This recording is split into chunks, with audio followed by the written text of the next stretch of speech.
वृंदावन, द्वारिका और मथुरा, इन तीन धामों का बहुत ही विशेष महत्व है। सुनिए डॉक्टर श्याम सुंदर पराशर जी की यह अनमोल कथा। आज की इस कथा में भक्तों ईश्वर के परम धाम श्री वृंदावन धाम, मथुरा धाम एवं द्वारिका धाम की कुछ विशेष कथाओं से आपको अवगत कराया जाएगा। तो ध्यान से आज की इस कथा को सुनिए भक्तों और प्रेम से बोलिए श्री राधे राधे। आवागमन रूपी संसार का जन्म मरण रूपी जो चक्कर है वो हमेशा के लिए भगवान निरस्त कर देते हैं। ऐसे हमारे कृष्ण कन्हैया का हम सब मिल करके ध्यान करते हैं। बोल सच्चिदानंद भगवान कृष्ण कन्हैया लाल की जय। तो मैंने जैसा निवेदन किया श्लोक वही है, पर उसके अनेक अर्थ इस प्रकार से किए जा सकते हैं। राम परक अर्थ भी है, गुरु परक अर्थ है, गायत्री मंत्र परक अर्थ है, रास पंचाध्यायी परक अर्थ है, श्रृंगार परक अर्थ है, देवी परक अर्थ है, भोले बाबा के परक अर्थ है। ऐसे सभी आचार्यों ने अपने अपने इष्ट का ध्यान करते हुए इस मंगलाचरण की व्याख्या की है। ये भागवत का मंगलाचरण। अब दूसरे श्लोक में ग्रंथ का अनुबंध चतुष्टय। अनुबंध चतुष्टय किसे कहते हैं? विषयश्चाधिकारी च संबंधस्य प्रयोजनम। इस ग्रंथ का मुख्य विषय क्या है? बोले धर्म प्रोज्झित कैतवोत्र परमो निर्मत्सराणां सताम्। अत्र प्रोज्झित कैतवः परमो धर्मः निरूप्यते। इस श्लोक में 3 बार अत्र अत्र अत्र कहा। व्यास जी कहते हैं इस ग्रंथ में हम निष्कपट परम धर्म का निरूपण करने जा रहे हैं।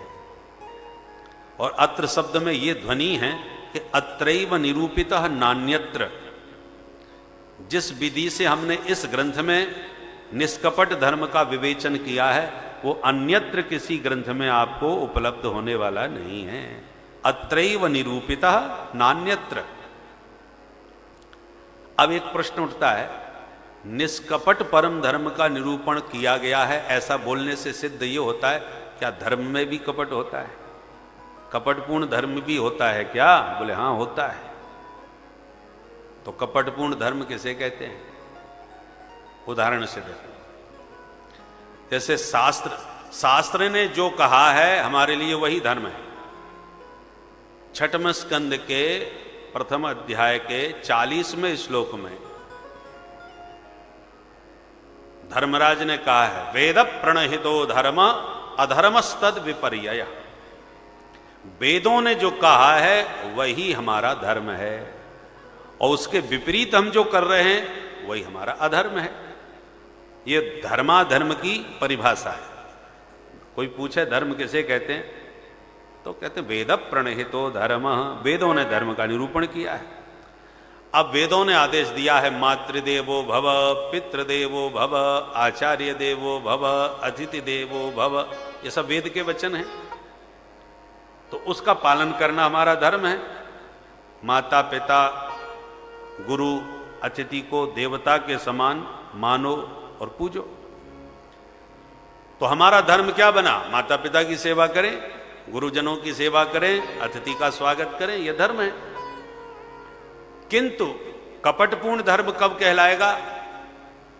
कि माता पिता की सेवा तो कर रहे हैं पर सेवा में भाव यह है स्वार्थ का कि बंटवारा तो हो गया, अब जो सेवा करेगा मेवा उसी को मिलने वाली है, इसलिए खूब दिन रात सेवा चल रही है। बोलो राधे राधे। जैसे एक सेठ जी के 4 बेटे थे। सेठ जी ने बंटवारा करके चारों को बराबर दे दिया। जब बंटवारा बराबर हो गया तो अब जिसके यहां भोजन करते थे वो वही कहती बाप मैं क्यों कराऊं, हमको ऐसा कौन सा विशेष दिया है जो हम इनका भार वहन करें। सो बहाना बना के बोले पिताजी आज तबीयत हमारी कुछ ठीक नहीं है, आज वहां जाके पा लेना, आप कर लीजिए तो सब बराबर है। ठीक है कोई बात नहीं। दूसरे के गए तो उसने कहा देखो कैसी होशियार निकली, मेरे माथे मर दिए, तो उसने भी कोई दूसरा बहाना खोजना चालू किया, तो समझ गए अरे राम राम, ये तो बुरे फंस गए भाई। मित्र को जाके सुनाया कि हमारी तो बहुत विडंबना हो रही है। क्या होगा? बोले हमको 2 रोटी नसीब नहीं हो रही। वो कहते वहाँ जाओ, वो कहता वहाँ जाओ। 4 बेटे हैं पर खाने के लिए 2 रोटी नसीब नहीं है। मित्र ने कहा तुमने मूर्खता कर दी, अपने पास कुछ रखा ही नहीं है तो मिलेगी रोटी कहाँ से? बोले भाई मैंने तो ये सोचा भी नहीं था। तो अब क्या किया जाए? जो होना था वो तो हो गया, अब क्या करूं ये बता। तो मित्र ने एक संदूक दिया, बोले इसे ले जाओ, और एक सिक्का दे दिया, इसे भी ले जाओ। बोले रात भर पटकना, बस इतना ध्यान रखना किसी को पता न चलने पावे, अपने कमरे में बिना किसी को पता लगे इसी सिक्कों को पटकते रहना और ताला मार के संदूक को रखना, ठीक है? बोले उससे क्या होगा? बोले देखो शायद युक्ति है, चल जाए। ला करके रखा। अब संदूक रख दिया घर में, और अब जब संदूक लेके आए तो नाती पोता सब आ गए, बाबा आ गए, बाबा आ गए। बाबा इसमें क्या है? बोले खबरदार, सब बाहर निकलो, मेरे कमरे में आज कोई मत आना। सबको बाहर करके कमरे की अंदर से कुंडी लगा करके और सिक्का पटकना चालू किया रात भर। अब उनके जब बेटे घर में आए तो बच्चों ने कहा कि पिताजी पिताजी आज बाबा बहुत बड़ा संदूक लेके आए, किसी को घुसने नहीं दे रहे अपने कमरे में। अच्छा? बेटे का माथा ठनका, कहीं माल कहीं गड़ा होगा, उसी को उखाड़ के लाए। हमें तो मालूम था कहीं ना कहीं माल तो इनके पास है। कान लगा के सुना कि हो क्या रहा है। सो आवाज आई टन टन, ओहो मोहरे गिन रहे हैं। और वो तो रात भर चला सिलसिला। ओरे राम राम, इतनी मोहरे हैं कि रात भर में गिन नहीं पाए। घर में आके देवी जी से कहा सुन, सेवा में कोई कसर नहीं छोड़ना चाहिए, सारा माल उसी को मिलेगा जो सेवा करेगा। रात भर से गिन रहे हैं, गिन नहीं पाए अभी तक ठीक से। बहुत तगड़ा माल है, संदूक में भरा हुआ है, वो खड़वा के लाए आज कहीं से। बस सवेरे सेठ जी ने जैसी खोला किवाड़ तो चारों बहुएं, पिताजी गर्म पानी कर दिया है, जल्दी से नहा लीजिए। दूसरी बोली पिताजी मैंने बादाम का हलवा नाश्ता में बनाया है, आज मेरे घर में ही नाश्ता होना है। सेठ जी ने कहा हे भगवान, ये तो दुनिया ही बदल गई। मित्र से जाके कहा भाई तूने तो बड़ा जोरदार मंत्र बता दिया। बोले हाँ सेठ जी, जब तक ताला लगा है संदूक में तभी तक मंत्र काम करेगा, गलती से भी खुला मत छोड़ देना। तो ये तो सेवा तो चल रही है अब, पर ये सेवा कपटपूर्ण सेवा कहलाएगी। धर्म में कपट का दर, क्योंकि स्वार्थ छुपा हुआ है। ये सेवा का अर्थ नहीं है, सेवा धर्म नहीं निभा रहे, बल्कि वो जो टका है उस टका के चक्कर में सेवा हो रही है। एक कपट रूप है। फलेक्षा यत्र जायेत सस्या धर्म सकैतवः, निष्कामो यो भवे धर्म सशुद्ध परिकीर्तितः। शुद्ध धर्म किसे कहते हैं? कि वेदों ने जो आज्ञा दी है उसका बिना किसी स्वार्थ के पालन करना, वो विशुद्ध धर्म कहलाता है। अतिथि देवो भव, जो भी आ जाए, अतिथि का अर्थ जिसके आने की कोई तिथि न हो, अचानक कोई भी आ सकता है, तो जो भी अचानक आ गया उसकी सेवा करना हमारा धर्म है। परंतु आने वाला मालदार पार्टी का है तो हम खूब सेवा कर रहे हैं, दौड़ दौड़ के भाग भाग के, ताकि हमको कुछ फायदा मिले। पर आने वाले से कोई स्वार्थ सिद्ध नहीं हो रहा था। अरे ऐसे अरे गहरे नथु गहरे आती रहते हैं, घर को कोई धर्मशाला बना रखा है। तो ये हो गया अशुद्ध धर्म। इसलिए यहां पर स्पष्ट कहा धर्म प्रोज्झित कैतव। प्रोज्झित कैतव का मतलब, प्रोज्झित कैतव कहते हैं कपट को। कैतव माने कपट, प्रोज्झित माने त्याग दिया गया। प्रकर्षेण उज्झितः कैतवः, पर उपसर्ग लगा करके एक संकेत दिया कि भगवान की सेवा करो, भगवान का भजन करो, परंतु कुछ भी भगवान से मत मांगो। उसको कहते हैं निष्काम धर्म, निष्कपट धर्म। मांगने की तो कौन कहे, मोक्ष की भी अभिलाषा मत करो, मुक्ति भी हमको नहीं चाहिए। वो होता है विशुद्ध धर्म, इसी को परम धर्म कहते हैं। अर्थ न धर्म न काम रुचि गति न चहो निर्वाण, जन्म जन्म रति राम पद, यह वरदान न आन। यह है परम धर्म। निर्वाण माने मोक्ष, गति न चहो निर्वाण। अरे अर्थ धर्म की तो बात छोड़ दो, हमें मुक्ति भी नहीं चाहिए आपसे, हमें आपसे सिर्फ आपको चाहिए। आप हमारे हो, आप हमारे अनुकूल बनो, बस इसके अलावा हमें कुछ नहीं चाहिए। देखो, वस्तु वह मांगी जाती है जो सर्वाधिक प्रिय है। हाँ, आपको गाड़ी अच्छी लगती है तो आप गाड़ी मांगोगे, मकान आपको अच्छा लगता है तो मकान मांगोगे, और भगवान अच्छे लगते हैं तो भगवान मांगोगे। तो भगवान से यदि आप कुछ मांगते हैं, इसका मतलब भगवान दूसरे नंबर पे हैं, जो मांग रहे हो वो पहले नंबर पर है। तो भगवान कहते हैं दूसरे नंबर की चीज हमको पसंद नहीं, तो भगवान भी दे के पिंड छोड़ा देते हैं, ले और जाओ। इसके लिए भोले बाबा को बैठा रखे, इनसे जल्दी तो खुश हो जाते हैं, और जल्दी जो मांगो सो दे करके पिंड छोड़ाते हैं। इसलिए दैत्य लोग प्राय भोले बाबा को जल्दी पकड़ते हैं। राक्षस देव दैत्य जितने हैं ना, ये भोले बाबा को ज्यादा मनाते हैं, क्योंकि फटाक से तो प्रसन्न हो जाते हैं, और जो मांगो सो पट से दे देते हैं। एक ब्रकासुर नाम का दैत्य था, नारद जी से पूछा, बाबा सबसे सस्ता देवता कौन सा है, जल्दी प्रसन्न होने वाला? तो कह दिया सबसे जल्द भोले बाबा का नाम है आशुतोष। आशुतोष तुम अवगढ़ दानी। तो आशुतोष का अर्थ क्या है? आशु माने शीघ्र, तोष माने प्रसन्न होने वाले। इसलिए भगवान भोलेनाथ आशुतोष हैं। आ गया, उसने भोले बाबा को भजा, भोले बाबा तुरंत खुश हो गए। वरम ब्रूयात, मांगो वरदान। बोले भोले बाबा हमको ऐसा वरदान दो कि जिसके सिर पर हाथ रख दें वो भस्म हो जाए। बोले तथास्तु, दिया, अब जाओ। तो भोले बाबा भवानी के साथ प्रकट हो गए थे, जुगल जोड़ी से। तो जैसे ही कहा तथास्तु, सोई भोले बाबा के बगल में खड़ी गौरी को देखने लगा, पार्वती जी को। बोले ये कितनी सुंदर हैं, और ये बाबा देखो कैसे विचित्र भूतनाथ। सो तुरंत हाथ बढ़ाने लगा भोले बाबा की तरफ। भोले बाबा ने कहा ये क्या कर रहा है भाई, वरदान मिल गया अब जा। बोले महाराज वरदान तो दे दिया, जरा प्रैक्टिकल करके तो देख लूं। अरे भगवान, तुझे मेरा ही सिर मिला प्रैक्टिकल करने को? भोले बाबा ने कहा नहीं नहीं भैया, तेरे पास भी सिर है, तू अपने सिर पर रख ले। बोले नहीं नहीं, वरदान आपका तो प्रयोग आप पर ही होगा। अब भोले बाबा भाग खड़े हो गए। भागवत में ही कथा है ये। अंत में भगदड़ मची, तब भगवान प्रकट भय रास्ते में, और बातें बना करके उसके वरदान से उसी को भस्म करवा दिया। और फिर भोले बाबा को समझा दिया, महाराज आजकल के भगत लोग बहुत होशियार हैं, बच के रहना, चक्कर में पड़ जाओगे, बहुत जल्दी तथास्तु बोल देते हो बिना सोचे समझे। तो भोले बाबा तो दे करके पिंड छोड़ा देते, भगवान इतनी जल्दी नहीं देते, ठोक बजा के पात्र समझ के ही देते हैं।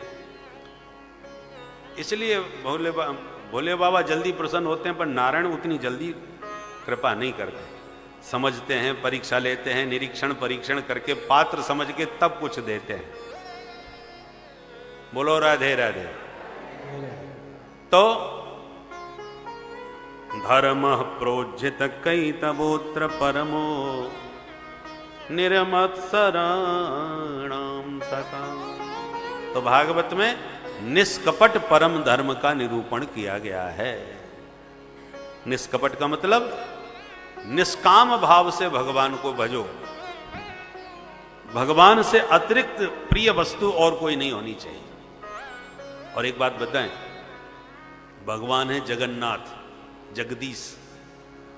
तो जब जगदीश तुम्हारे हो गए तो जगत तो तुम्हारा पूरा हो गया, उसको अलग से मांगने की क्या जरूरत है? जगदीश को मांगो, वो जगत का मालिक है। और जगदीश तुम्हारे बस में हो गए तो जगत तो तुम्हारा अपने आप हो गया भाई। राजा को यदि आपने जीत लिया तो राजा का संपूर्ण राज्य तुम्हारा अपने आप हो गया। अब पूरे राज्य को जीतने की जरूरत नहीं है। गाय खरीदने जाते हो तो क्या पूछते हो ये गोबर कितना देगी? कोई नहीं पूछता। पूछेगा तो दूध के बारे में पूछ सकते हो कि दूध कितना देती है भाई। अरे जब गाय आएगी तो गोबर मूत्र तो देगी ही देगी। गोबर का भी उपयोग होता है, बहुत उपयोग में आता है। आजकल तो औषधियां बन रही हैं। परंतु उसका कोई महत्व नहीं होता। ऐसे ही परमात्मा को पाने का प्रयास करो, संसार अपने आप तुम्हें मिल जाएगा गिफ्ट में। तो यही भागवत का मुख्य विषय है, परमात्मा से प्रेम करो, वो भी निस्वार्थ। तो महाराज, इस भागवत को सुनने का अधिकारी कौन है? निर्मत्सराणाम सताम। व्यास जी कहते हैं जो निर्मत्सर है वही भागवत सुनने का अधिकारी है। निर्मत्सर माने मात्सर्य। मात्सर्य किसे कहते हैं? मत्सर का ही दूसरा रूप है मच्छर। मच्छर और मत्सर, गोस्वामी जी ने तो कई जगह मात्सर्य को मच्छर शब्द से ही प्रयोग किया। काम क्रोध मद मच्छर नाना। मच्छर बाहर से काटता है, मत्सर भीतर से काटता है। मत्सर का अर्थ क्या होता है? मत्तः अग्रे सरती, ये व्यक्ति मुझसे इतना आगे निकल गया। जब किसी की तरक्की, उत्कर्ष आपको चुभने लगे, काटने लगे, कष्ट देने लगे, तो समझ लो आपके भीतर मच्छर घुसा हुआ है, इसको मारिए, निकालिए, भगाइए, तब भागवत सुनने आइए।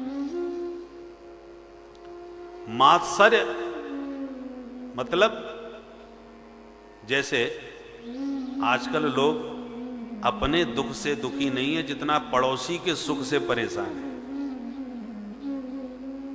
हमारे घर में अंधेरा है, कोई कष्ट नहीं है, पर पड़ोसी का बल्ब क्यों जल रहा है? चलो इसका भी तार काट देते हैं। अरे जितना तू पड़ोसी के तार काटने में खतरा ले रहा है, उतना अपना टूटा हुआ तार जोड़ने पर ध्यान दे भाई। उसके तार को काट के उसके घर में अंधेरा करना क्यों चाहता है? परोत्कर्ष असहनम मत्सरः तद रहिताना। जब दूसरों की तरक्की आपको आनंद देने लगे, तब समझ लो भागवत सुनने के आप अधिकारी बन गए। और दूसरे का उत्कर्ष आपको काट रहा है, तो समझ लो अभी बर्तन खराब है आपका।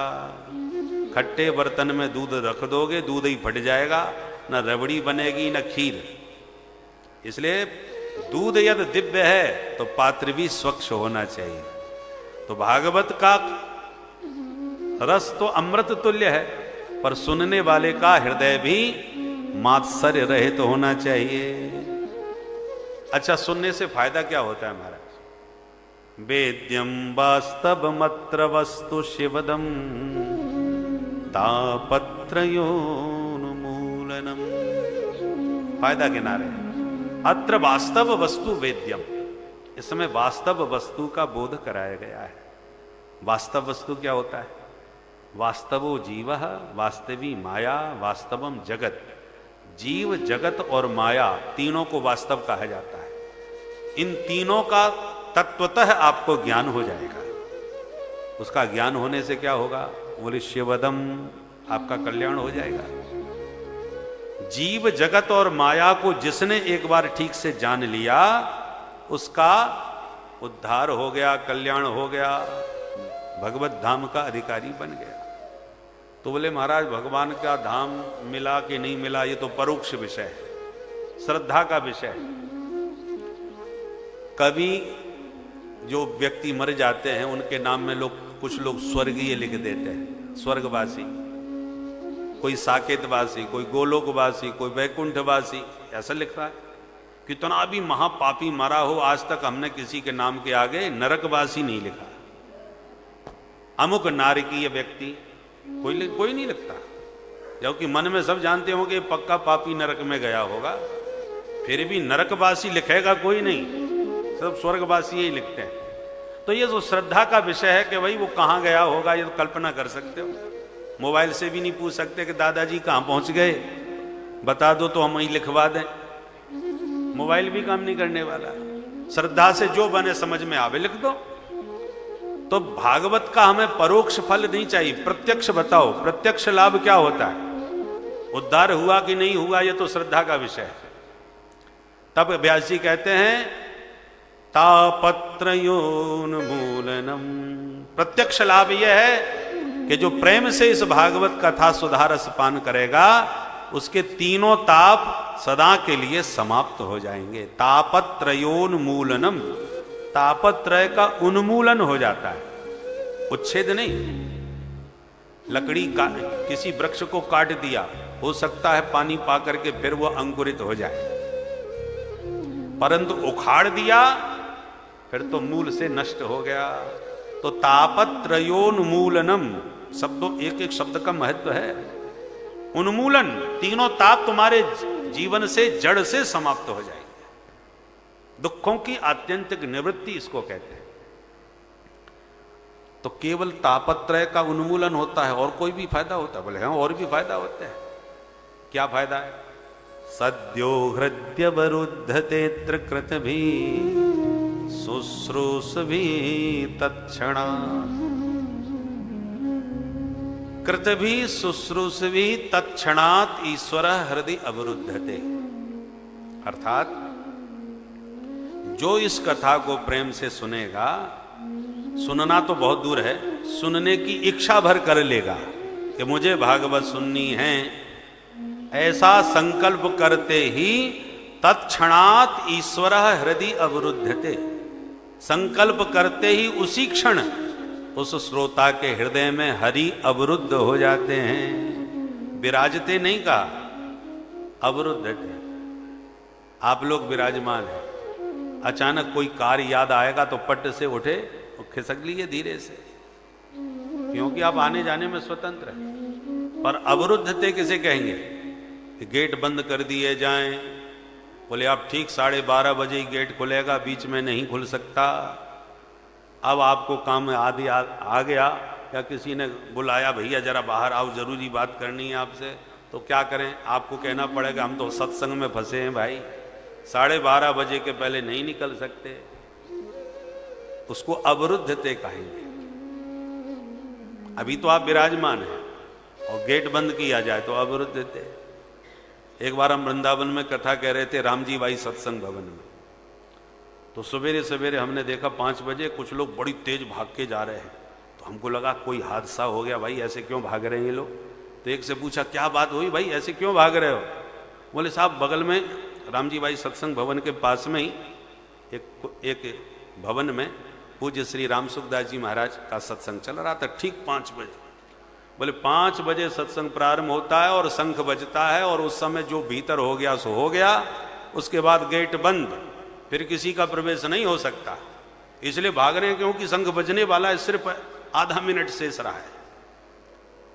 तो अब उस सत्संग में जो घुस गया वो फंस गया, वो नहीं निकल सकता बाहर, और बाहर वाला भीतर भी नहीं घुस सकता। तो विराजते नहीं अवरुद्धते कहा जाएगा। बोलो राधे राधे।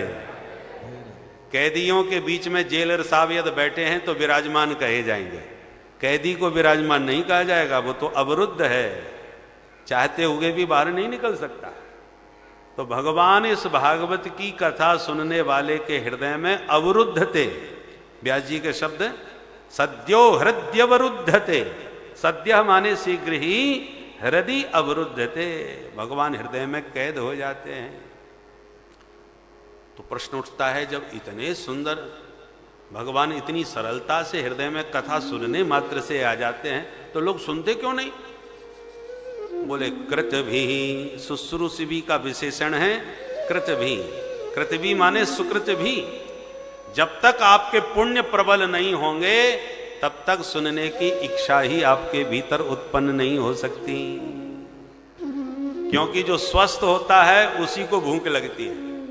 भूख नहीं लग रही तो उसका मतलब कुछ गड़बड़ है, इलाज करो। तो कथा सुनने की उत्कंठा तभी उत्पन्न होगी जब आपके पुण्य प्रबल होंगे। जन्मांतरे भवेद पुण्यम तदा भागवतम लभेद। बिना पुण्य के सुनने की उत्कंठा ही उत्पन्न नहीं हो सकती।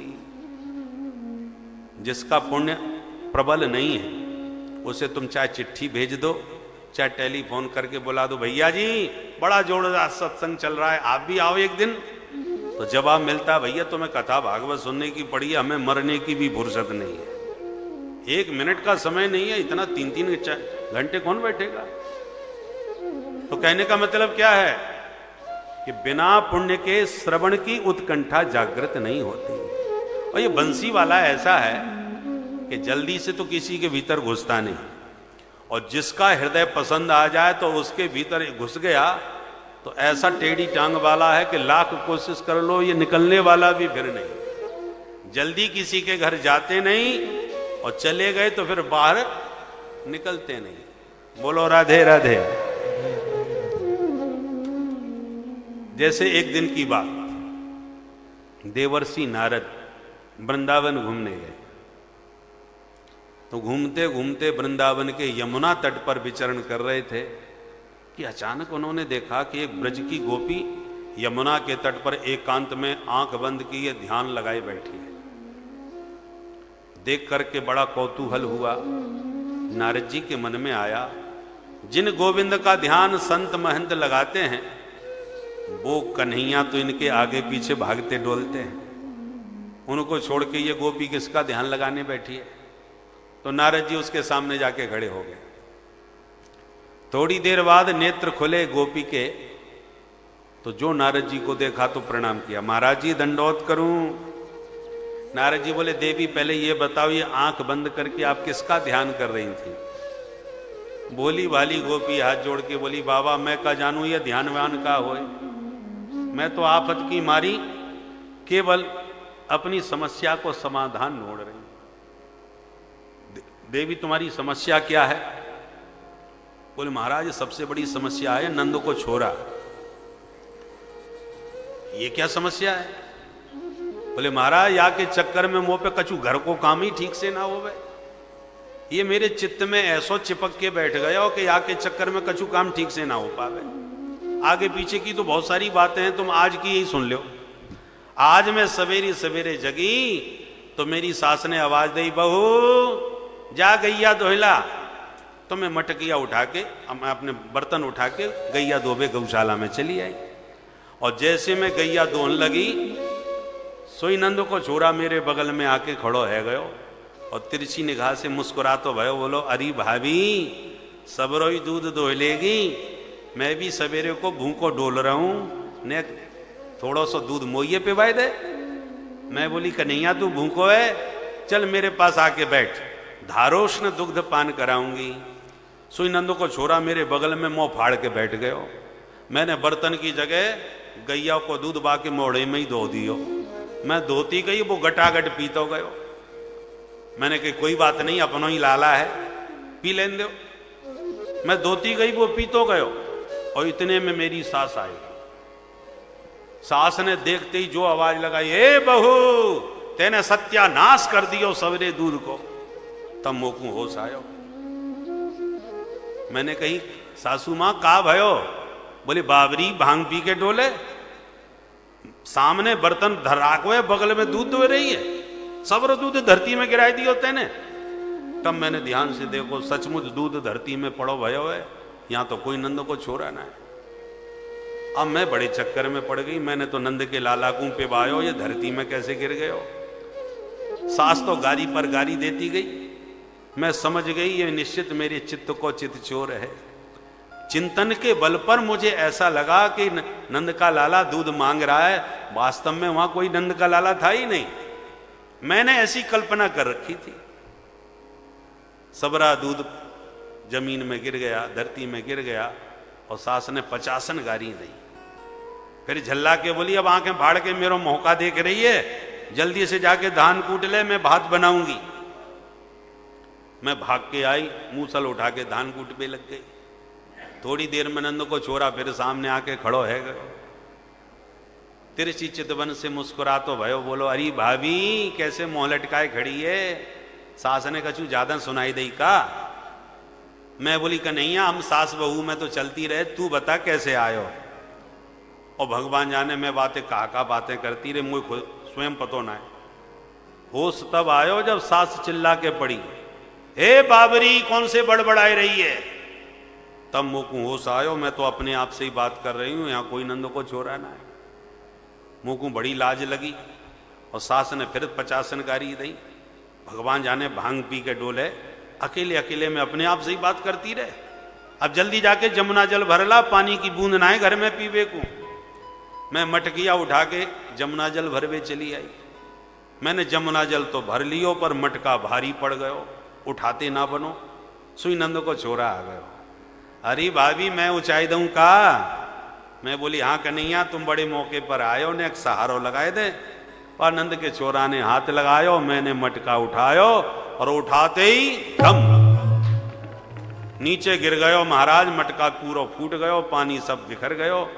अब घर में जाती 50 गारी फिर मोकू खानी पड़ेगी सास की। और यही सिलसिला चलता रहा तो काउदना मेरी सास मोकू पागल घोषित करके घर से निकलवाई देगी, ये तो पागल है गई।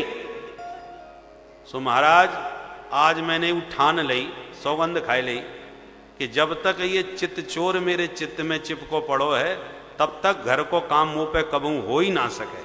आज मैं याकू निकार की छोड़ूंगी, तभी घर को कछु काम करूंगी।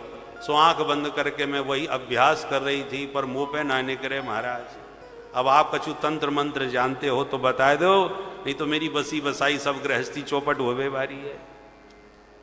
नारद जी सुन करके भौचक्के रह गए और मन ही मन सोचने लगे, प्रत्याहृत्य मुनि क्षणम विषयतो यस्मिन मनो दित्स्यति। नारद जी कल्पना करने लगे कि बड़े बड़े अमलात्मा, विमलात्मा, महात्मा, योगींद्र, मुनीन्द्र, संत, सन्यासी, ज्ञानी, ध्यानी दिन रात घर परिवार को छोड़ के एकांत वन में जाके राख लगा के, कोई शीर्षासन लगा के, कोई वृक्षों से लटक करके निरंतर ध्यान कर रहे हैं कि एक झलक उस परमात्मा की हमारे हृदय में आ जाए, और फिर भी नहीं आता। बड़े बड़े संतों के ध्यान लगाने पर भी नहीं आता। यम नियम आसन प्राणायाम प्रत्याहार धारणा ध्यान समाधि अष्टांग योगों की सिद्धि करते हैं केवल उसको हृदय में लाने के लिए, और बुलाने पर भी नहीं आता। और धन्य है ये ब्रज की बाला जो उसको बाहर निकालने के लिए ध्यान लगा रही है, और धन्य है वो बंसी वाला कि धक्का मारने पर भी निकल नहीं रहा। इतना प्रयास कर रही है फिर भी इसके हृदय के आंगन को छोड़ नहीं रहा। मुग्धेयम किल पश्य तस्य हृदयात निष्क्रांति माकांक्षति। तो ये बंसी वाला बड़ा टेढ़ा है, जल्दी किसी के भीतर आता नहीं, और आ गया तो लाख कोशिश कर लेना, फिर ये जाने वाला भी नहीं है, सबको दीवाना बना देता है। तो सद्यो हृदयवरुद्धतेत्र कृतभि शुश्रूष भी तत्क्षणा। तो ये वो ग्रंथ है जो उस प्रभु को आपके हृदय में अवरुद्ध कर देने वाला है, कैद करने वाला है। तो यह मन बड़ा चंचल है, यह एक जगह कहीं टिकता नहीं है। इस मन में कोई एक चीज टिकती नहीं है। बार बार अथक अभ्यास के द्वारा ही इस मन में आप किसी को टिका सकते हैं। और एक बार यदि मन में कोई टिक जाए तब मन पूरे आत्म तत्व के साथ उस पर परिलक्षित हो जाता है। इसीलिए भक्तों, इस भागवत कथा के प्रभाव से आपके मन में ईश्वर की वह प्रतिमा अवरुद्ध हो जाएगी कि आप ईश्वरमय हो जाएंगे। तो इस विशेष कथा को सुनते रहिए भक्तों, और प्रेम से बोलिए भक्तों, श्री राधे राधे। डाली से टपके तो फूट जाता है, तो भागवत फूटा हुआ फल है क्या? ब्यास जी कहते नहीं, अखंडित फल है, खंडित नहीं है। बोले जब इतनी ऊंची डाली से गिरा तो फिर फूटा क्यों नहीं? तो श्रीधर स्वामी पाद जो मुख्य टीकाकार हैं वो कहते हैं, शिष्य प्रशिष्य शाखा पल्लव परंपराया सनई सनई अखंड मेवावतीर्णम न तो उच्च निपातेन स्फुटितम। मतलब ये डायरेक्ट नहीं गिरा, इनडायरेक्ट धीरे धीरे धरती पर गिरा है। सबसे पहले नारायण रूपी डाली से टपका तो ब्रह्मा की शाखा पर अटका, फिर ब्रह्मा की शाखा से टपका तो नारद की शाखा पर लटका, फिर नारद की शाखा से टपका तो व्यास की शाखा पर अटका, फिर व्यास की शाखा से टपका तो सुख शाखा पर लटका, फिर सुख शाखा से टपका तब परीक्षित के माध्यम से रसिकों को प्राप्त हो गया। तो डायरेक्ट गिरता तो फूट जाता, पर डाली प्रति डाली धीरे धीरे धरती पर आया है, इसलिए पूरा साबुत है, पूरा रस से चकाचक भरा हुआ है और अखंडित है, खंडित नहीं। किसी ने कहा ठीक है महाराज, आपका साबुत फल है, रसीला है, मान गए, परंतु खट्टा है कि मीठा? व्यास जी बोले बहुत मीठा है। किसी ने कहा हम आपकी बात क्यों माने? अरे आपका फल है, आप उसे खट्टा थोड़ी कहोगे। अपने फलों की तो सभी तारीफ करते हैं। बाजार में बेचने वाले, जो फल को बेचने वाले हैं, गली गली में कभी कभी आवाज लगाते हैं, मलाई वाले केले। कभी आपने सुना होगा। अब केला तो केला ही होता है, मलाई से थोड़ी बनता है। पर अपने केले की प्रशंसा में कहते मलाई वाले केले, माने मलाई जैसे हैं, बढ़िया। एक सज्जन तो आवाज लगा रहे थे, खरबूजे शक्कर से मीठे। तो सुनकर के एक सज्जन प्रभावित हो गए कि चलो खा लेते हैं। खरीद लिया। जब खा के देखा तो एकदम फीका, कोई स्वाद ही नहीं था। सो नाराज होके बोला क्यों रे, मूर्ख बना रहा है, इसमें तो बिल्कुल स्वाद नहीं है। तो बेचने वाले ने कहा मैं कह तो रहा हूं चिल्ला चिल्ला के, खरबूजे शक्कर से मीठे, शक्कर लगा के खाओ तब मीठे लगेंगे, फीके तो है ही। तो ये तो तरीका है अपने फल की तारीफ करके कैसे बेचा जाए। तो बाबा भागवत आपका लिखा ग्रंथ है, तो आप तो उसकी तारीफ करोगे। हमें प्रमाण दीजिए, फल ये मीठा है कि खट्टा। व्यास जी कहते हैं तो प्रमाण भी है मेरे पास। क्या? बोले जिस फल में तोता चोंच मार दे तो आंख मुझ के समझ लेना ये गारंटी से मीठा निकलेगा, क्योंकि तोता फलों का पारखी होता है, विशेषज्ञ होता है। तोता हमेशा मीठे फल में ही जाके मुंह मारेगा। तो भागवत रूपी फल में भी तोते ने मुंह मार दिया। कौन से तोते ने? सुख मुखादमृत द्रव संयुतम। सुख माने तोता, और इधर हैं सुखदेव महामुनि, व्यास जी के पुत्र, जो मां के गर्भ में 12 वर्ष रह करके भगवान के आशीर्वाद का कवच पहन करके जगत में जन्म लिए हैं।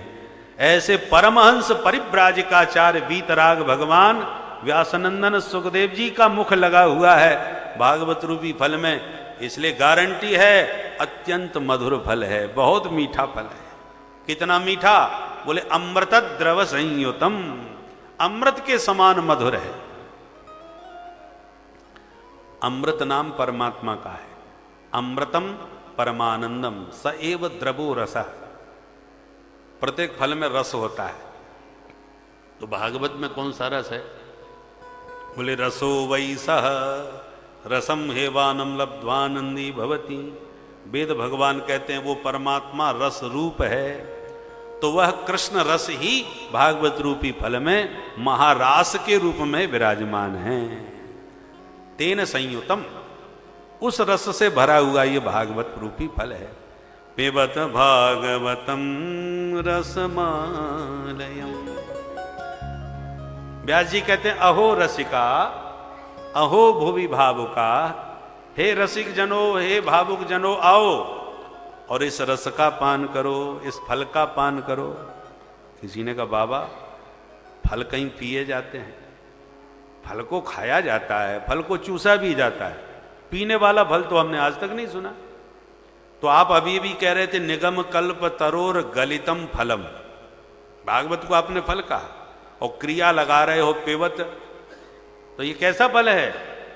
व्यास जी कहते हैं जिस फल में छिलका गुठली होते ना उसको खाया चूसा जाता है, और भागवत में फेंकने वाली कोई चीज नहीं है, ना छिलका है, ना बीजा है, ना गुठली, कुछ नहीं है, प्योर रस ही रस भरा हुआ है।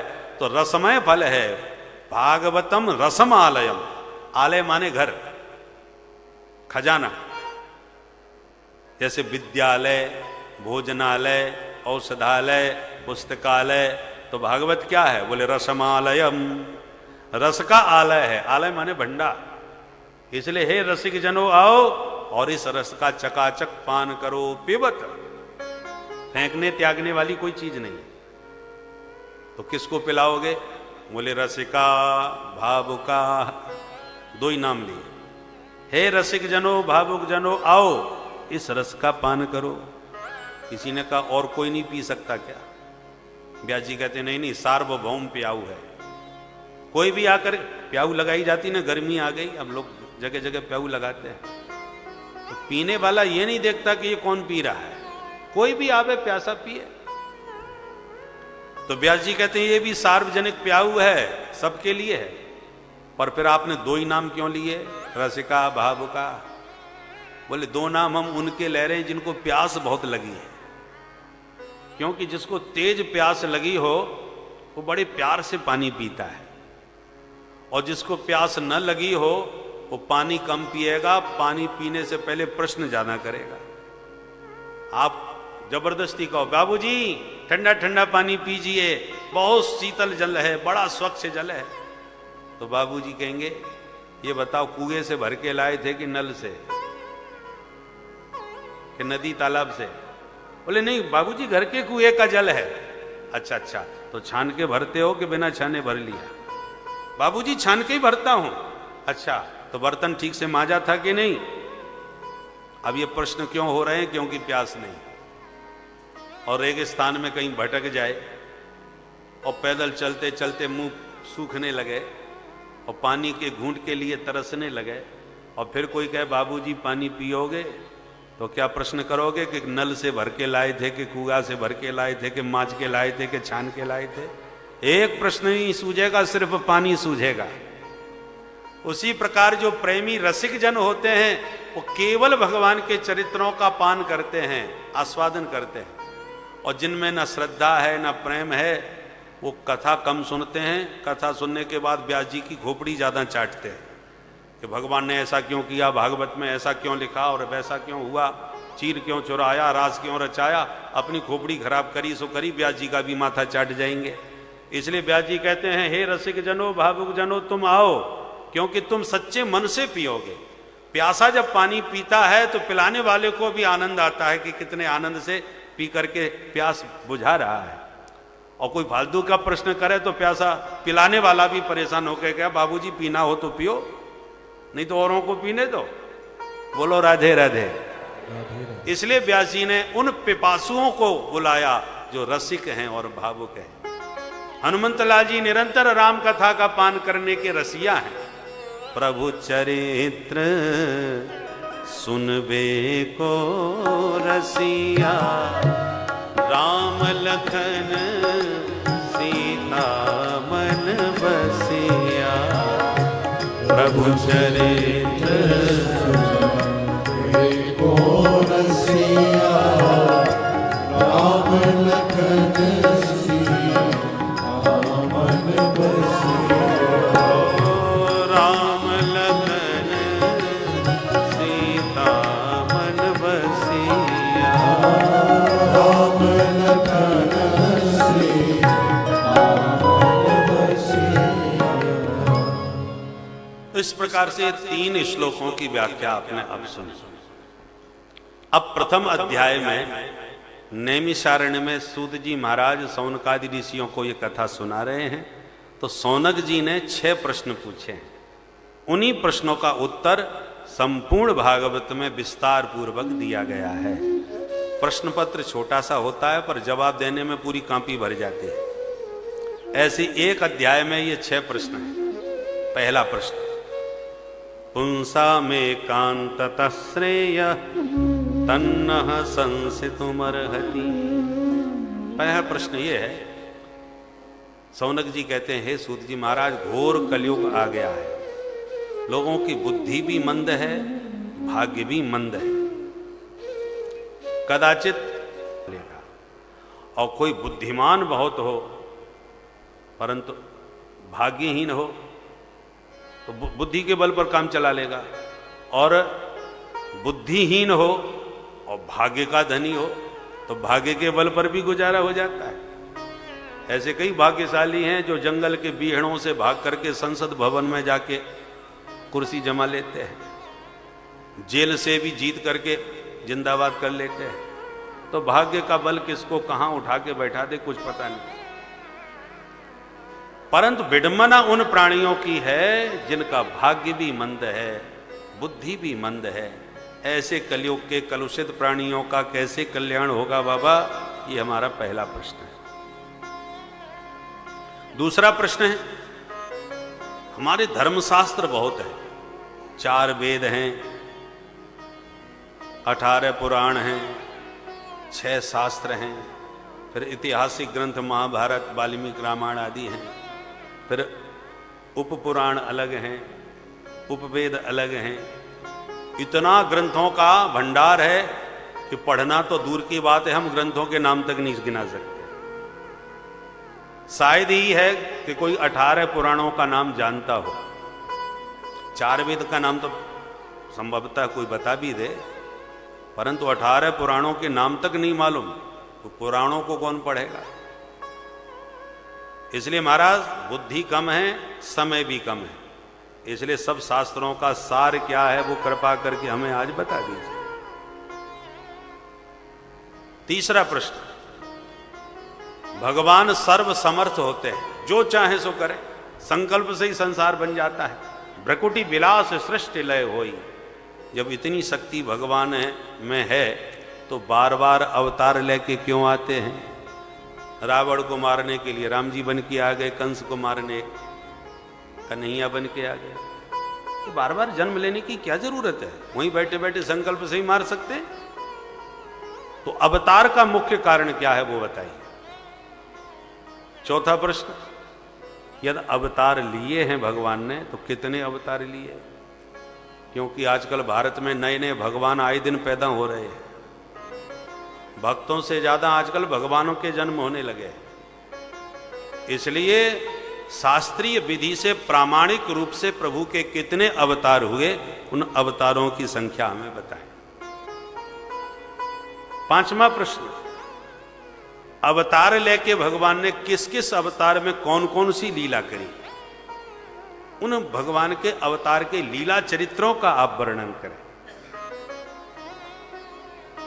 और छठवां प्रश्न यह है कि जब भगवान लीला सम्मरण करके परम धाम चले जाते हैं तो फिर ये धर्म किसकी शरण में जाता है। ये 6 प्रश्न है। किम श्रेयः, श्रेय माने कल्याण, जीव का कल्याण कैसे हो। शास्त्र सारः कः, सभी शास्त्रों का सार क्या है। स्वावतार प्रयोजनम, अवतार का प्रयोजन क्या है। किम कर्म, भगवान ने कौन कौन से चरित्र किए। केवताराश्च, कितने अवतार लिए। धर्मः कम शरणं गतः, धर्म किसकी शरण में जाता है। ये 6 प्रश्न पूछे।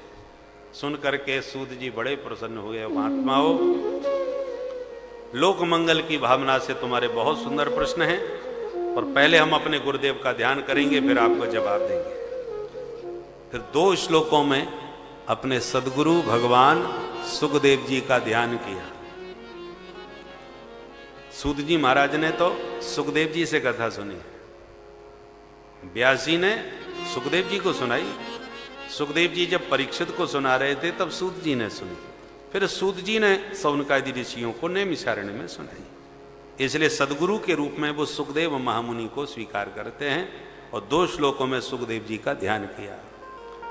यम प्रव्रजंत मनुपे तमपेत कृत्यम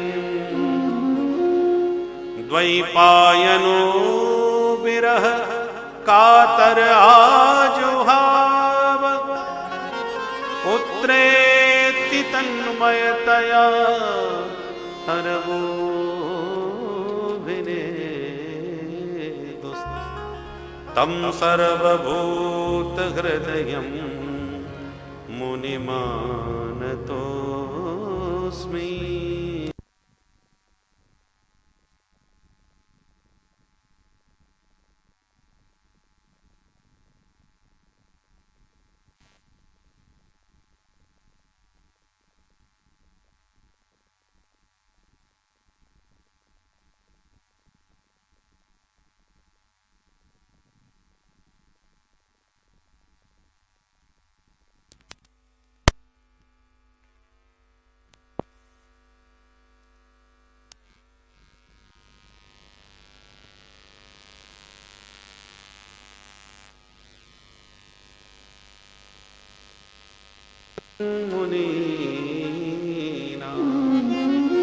इन 2 श्लोकों में सुखदेव जी का ध्यान है। बोल सुखदेव भगवान की जय। यम प्रव्रजंतम अनुपेतम अपेत कृत्यम। सुखदेव जी कैसे हैं? जो पैदा होते ही परिव्राजक हो गए, माने वन को चल दिए, घर में बिल्कुल कहीं कोई दूर दूर तक आसक्ति नहीं, क्योंकि मां के गर्भ में ही भगवान के आशीर्वाद का कवच पहन के आए। कौशिकी संहिता में सुखदेव जी के जन्म की कथा बहुत विस्तार से है। भागवत में तो केवल एक श्लोक में ही संकेत में कह दिया, पर कौशिकी संहिता में विस्तार से है, 2 मिनट में सुनाई देते हैं। एक बार देवर्षि नारद घूमते हुए कैलाश पर्वत पर गए, तो महादेव ध्यान मग्न बैठे थे। पार्वती जी ने स्वागत किया, क्योंकि पार्वती जी के गुरु जी हैं नारद जी। तो पार्वती जी ने कहा, आइए आइए गुरुदेव, बड़ी कृपा करी, बहुते दिनन कीन मुनि दाया, कैसे आना हुआ? नारद जी बोले, देवी जी आजकल हमने गृहस्थों के घर जाना थोड़ा कम कर दिया है। क्यों? अरे ये घर गृहस्थी के लोग हमको बदनाम बहुत करते हैं, ये झगड़ालू बाबा है, हमारी बहुत बदनामी हो रही है, इसलिए हमने जाने ही कदम कर दिया। ये दुनिया बड़ी स्वार्थी है, बिना स्वार्थ के कोई किसी से बात ही नहीं करता। सामान्य लोगों की छोड़ो देवी जी, सुर नर मुनि सबकी यह रीति, स्वार्थ लाग करें सब प्रीति। स्वार्थ होता है तो लंबी चौड़ी दंडोत मारते हैं और बड़ी मीठी मीठी भाषा बोलते हैं, और जब स्वार्थ सिद्ध हो जाए तो पहचानते तक नहीं है। हमने इसलिए दुनियादारी से थोड़ी दूरी बना ली।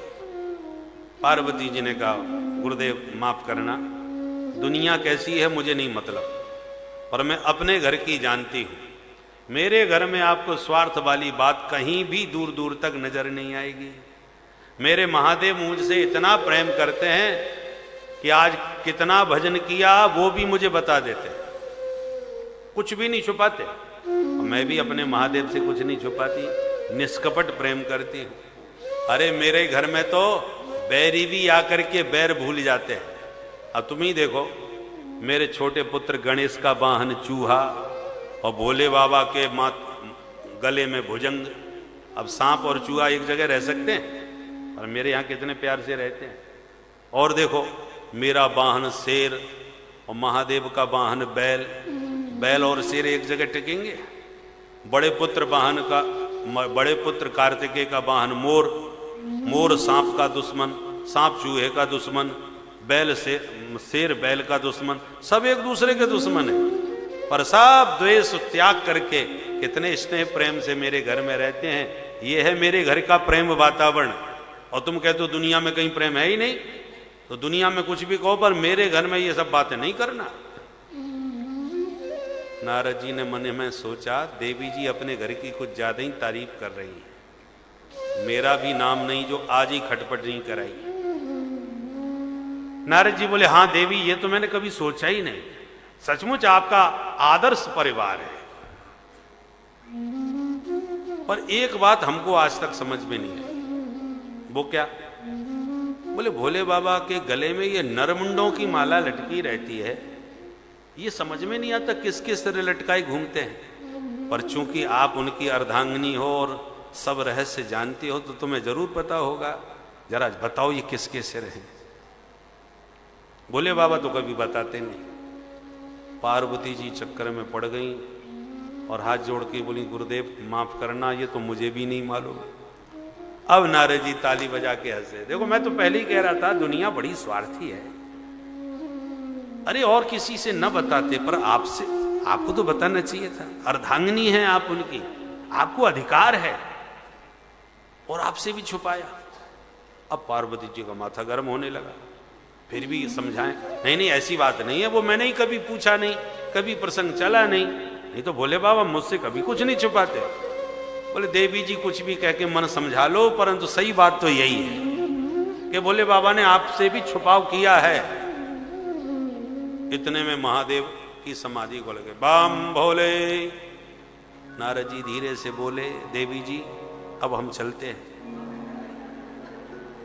चलने लगे। महादेव ने देखा, अरे आओ आओ देवर्षि, कब पधारे? नारद जी बोले महाराज बहुत देर से आया हूं, देवी जी से खूब सत्संग चल रहा था, आप तो समाधि में बैठे थे, तो विक्षेप डालना उचित नहीं लगा। अब विलंब इतना हो गया कि अब मैं ज्यादा टिक नहीं सकता, इसलिए चलता हूं, फिर कभी दर्शन करूंगा। और प्रणाम करके नारद जी तो खिसक लिए। नारद जी के जाते ही महादेव की दृष्टि भवानी के ऊपर पड़ी, तो गाल फुलाए मुंह लटकाए बैठी थी। देखते ही भोले बाबा समझ गए कुछ गड़बड़ है, तो मुस्कुराते हुए आए, कहो देवी क्या बात हो गई है, क्या मुंह लटकाए बैठी हो? पार्वती जी ने कहा बात मत करो, तुम कितने कपटी हो ये आज पता चला है मेरे को। भोले बाबा ने कहा क्या बोल रही हो आप, ये निश्चित रूप से नारद आया, ये कुछ गड़बड़ करके गया है, इसका काम ही यही है। पार्वती जी ने कहा खबरदार जो मेरे गुरुजी के ऊपर कोई आक्षेप लगाया तो, मेरे गुरुदेव ने तो आंखें खोल दी मेरी, मैं आपको बड़ा भोला भाला समझती थी, पर अब समझा, अब समझ में आया कि आप भोले नहीं हो, भाले हो, पेट में कपट रखते हो, मुझसे दुराव छुपाव करते हो। अरे भाग्यवान कुछ बताएगी भी कैसे, आरोप लगाती जाएगी, क्या कपट किया मैंने? पार्वती जी ने कहा पहले आप मुझे बताइए, आपके गले में ये नरमुंडों की इतनी लंबी चौड़ी माला लटकाई रहती है, किसके सिर लटकाए घूमते हो, आज तक बताया आपने मुझे? भोलेनाथ हंसते हुए बोले अरे भाग्यवान, तुमने कभी पूछा मुझसे? अरे मैंने नहीं पूछा तो क्या हुआ, आपको बताना चाहिए। तो सुनो, आप बताए देता हूं, ये मेरे प्रेम का प्रमाण पत्र है, क्योंकि ये सिर किसी और के नहीं, सब तुम्हारे ही हैं। क्या कहा? ये सब मेरे सिर हैं? बोले हाँ, क्योंकि देवी जी जब जब तुम जन्म लेती हो हमसे ही विवाह करती हो, और जब मर के चली जाती हो तो तुम्हारे वियोग में पागल हो जाता हूं, तुम्हारा ही सिर माला में लटका के घूमता हूं। अब बताओ दुनिया में हम जैसा कोई प्रेमी दीवाना मिलेगा जो मरने के बाद तुम्हारा सिर लटकाए घूम रहा हूं गले में, और तुम कपटी कपटी बोले जा रही हो? पार्वती जी ने कहा इसका मतलब मेरे इतने जन्म हो चुके हैं? बोले हाँ। बोले तब तो आप कपटी नहीं महाकपटी निकले। क्या मतलब? बोले मतलब ये है कि मैं इतनी बार पैदा हुई और मरी, और तुम्हें कभी कुछ नहीं हुआ, तुम जैसे के तैसे बैठे हो अमरनाथ बन करके। कौन सी आपने अमर बूटी खा रखी है कि आप तो बन गए अमरनाथ, और मरना जीना मेरे पीछे लगा रखा है? आज आपको बताना पड़ेगा। बोले बाबा समझ गए, त्रिया हट है, अब तो कहना बताना पड़ेगा। अच्छा ठीक है, तो सुन लो, आज बता ही देता हूं। हमने अमर कथा सुनी है, इसलिए हम अमरनाथ हो गए, तुम अभी उससे वंचित हो। पार्वती जी ने कहा वो कौन सी अमर कथा है, आज ही आप मुझे सुनाइए, मैं भी सुनूंगी। तो ठीक है, नहीं मानती तो चलो आज तुम्हें सुनाई देते हैं, पर एक शर्त है। क्या? तुम्हारे अतिरिक्त यहां दूसरा कोई नहीं होना चाहिए, नहीं तो जो सुनेगा वही अमर हो के जाएगा, समस्या खड़ी हो जाएगी। ठीक है, भगा दो सबको। सबको भगा दिया, दूर दूर तक कोई नहीं रहा। बाबा के डमरू बजते ही जीव जंतु कीट पतंग सब पलायन कर गए। एक तोते का अंडा पड़ा हुआ था, माता पार्वती जी ने सोचा कि ये क्या कथा सुनेगा, ये तो पैदा ही नहीं हुआ, उस पर कोई ध्यान नहीं दिया, और आके बोली भोलेनाथ मैंने चारों तरफ निरीक्षण कर लिया, कहीं कोई नहीं है, अब आप कथा प्रारंभ करो। भोले बाबा ने कहा एक शर्त और है। क्या? बोले आपको हुंका भरने पड़ेंगे, ऐसा नो हम कथा कहते जाएं और तुम्हारे खर्राटे बजते जाएं। हम आंख बंद करके प्रेम में डूब के कथा कहेंगे, तुम हुंका देती जाओगी तो मुझे पता चलेगा कि ध्यान से सुन रही हो, और हुंका बंद हो गए तो कथा बंद हो जाएगी। स्वीकार है? तो भोले बाबा ने भगवान का किया ध्यान और कथा प्रारंभ। पार्वती जी भी हुंका भरती गई, जैसे पुराने जमाने में कहानी किस्से होते थे ना, एक राजा था, सुनने वाला कहता तो पार्वती जी भी हुंका देती गई, भोले बाबा की कथा चलती गई। कथा जब एकादश स्कंद में पहुंची और मुक्ति तत्व का रहस्य बताने लगे, तो विषय इतना गंभीर था कि पार्वती जी को नींद आनी चालू हो गई। बढ़िया चुटकुला सुनाओ तो झक्की खुल जाती है, और कोई गंभीर तत्व की चर्चा करो तो तुरंत निद्रा देवी जमने लगती है।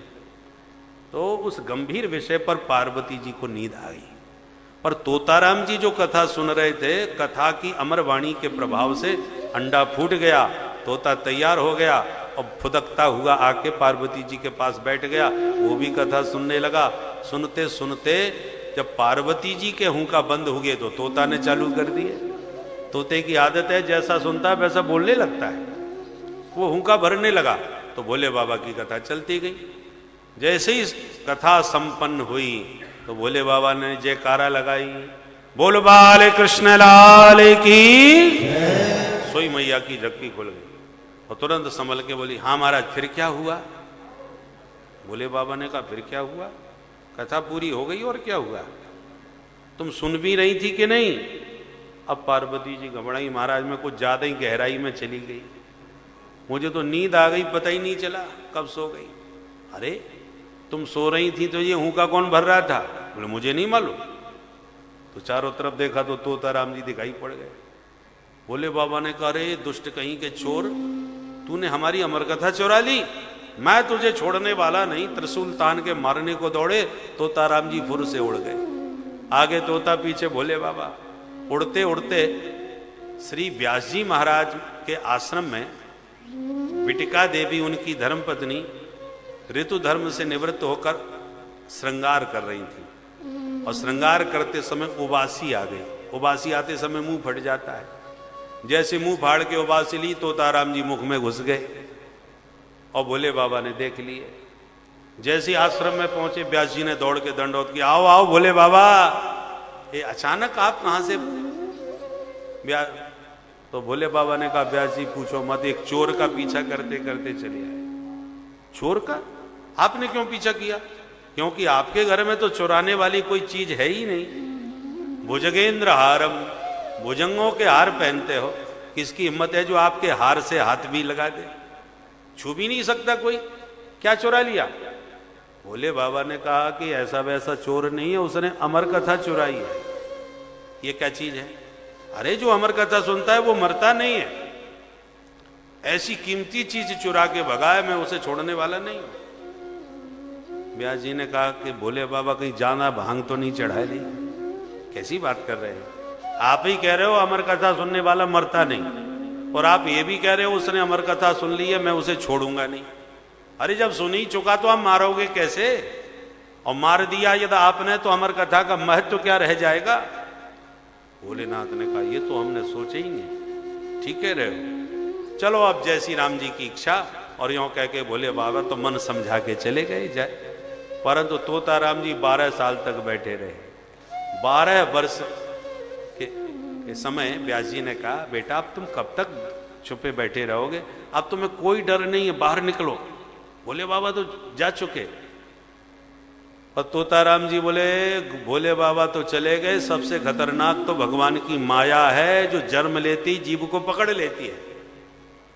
भूमि परत भा ढाबर पानी, जिम जीव माया लपटानी। जीव को ईश्वर लपेट लेती है। अंश जीव अविनाशी, चेतन अमल सहज सुख राशि।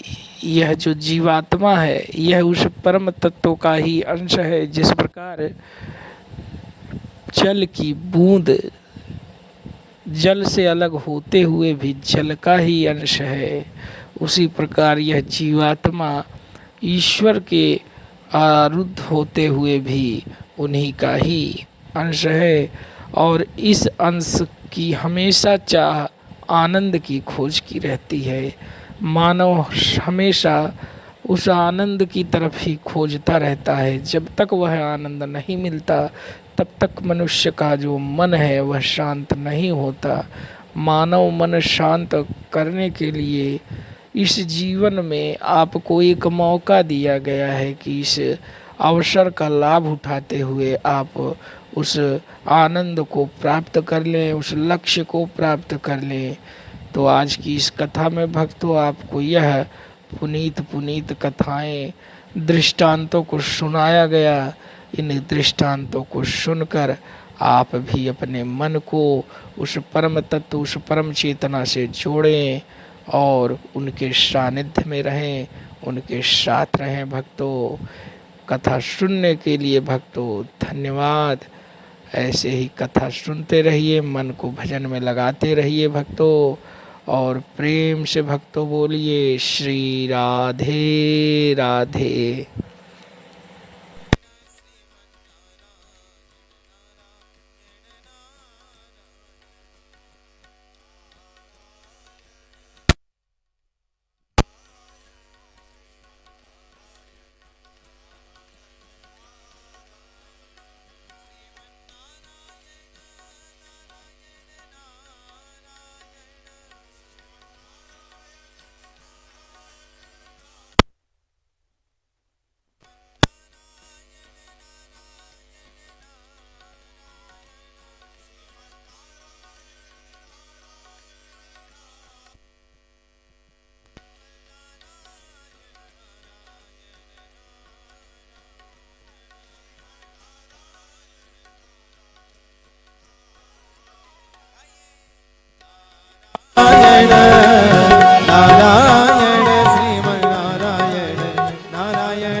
हरि